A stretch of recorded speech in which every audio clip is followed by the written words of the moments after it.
Okay, today's Kids Corner recipe is kind of a fun recipe. It's a unique take on the traditional grilled cheese sandwich that most kids love so much. It's called Puffy grilled cheese because it's made with puff pastry.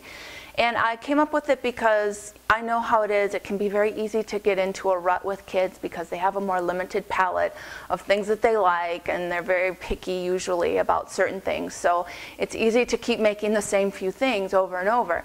So I try to come up with unique takes on what our kids' kind of go-to favorites, and this is one of them. So this is how it's done. So what you start with is 1 sheet of puff pastry dough, and you want it to be thawed but not too thawed, or it gets very, very difficult to work with. Because of all the butter content, it gets very, very soft. So the first thing you want to do is just brush off any excess flour and push the seams that you can see here together a little bit.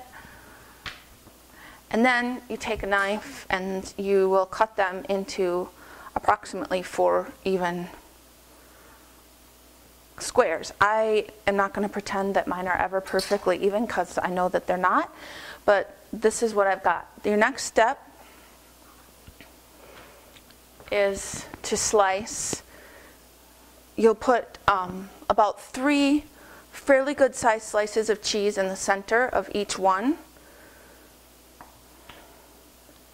And there are 2 recipes for this actually that you'll be able to find out on my site. And one just has the slices of cheese in the middle, and that's it, just like your plain everyday grilled cheese sandwich.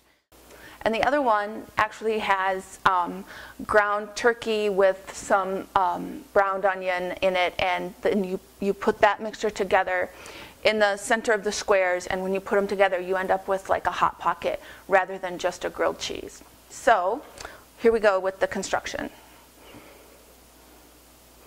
Okay, so on each slice right in the middle you'll just layer up 3 slices of cheese, kind of like so.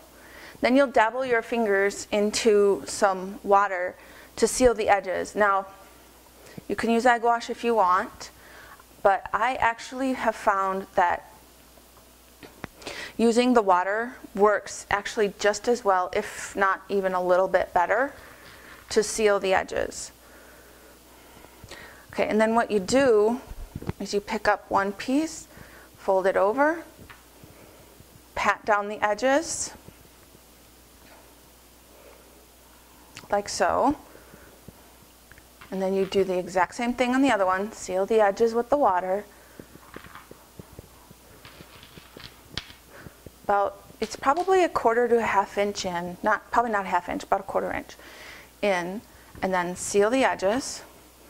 And then before you do the finishing touches, I like to lift it onto the baking tray.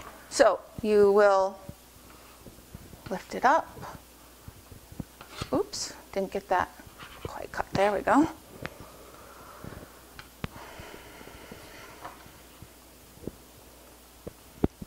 And you can see that my baking tray is lined with a Silpat mat. You can use spray and just put it directly onto the cooking sheet if you want to. The next step then is to take a little more water on your fingers and just seal around the edges of the dough where the seams come together. Okay, you want a really good seal because you don't want the dough to separate while it's cooking, and you don't want your cheese oozing out. Then take a fork and press the edges, and it makes it look nice, but it also helps again to seal the pastry.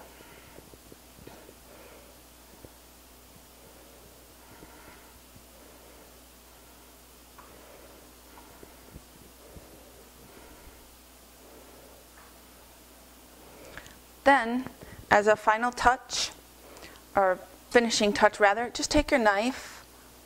You need to cut a hole in the center so that steam can get out. You don't want to trap that all in there. And then you take a little milk and a brush. Again, you can use egg wash if you want. I like milk over the top. I think it just gives a beautiful, beautiful color. and I find it slightly easier to work with.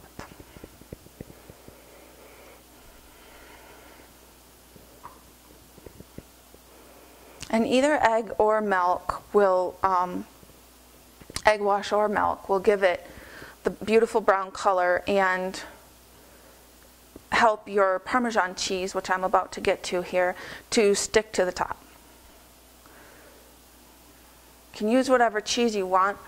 I just like the little bit of salty flavor that Parmesan cheese gives to it, and it turns a nice little golden brown color and makes a nice little cheesy crust on top.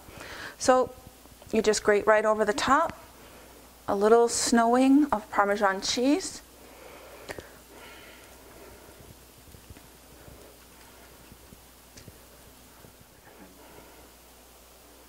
And then we're going to take these and we're going to pop them into a preheated 400-degree oven for about 20 minutes.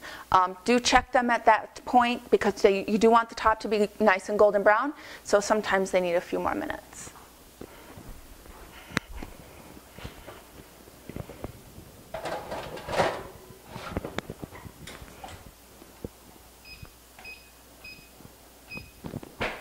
And we'll check them in 20 minutes. Okay, it's been 20 minutes and I'm going to check them now to see if they're golden enough. And they are gorgeous. And this is what you're looking for. You're looking for two nice golden puffy cheese pockets with a nice Parmesan crust on top.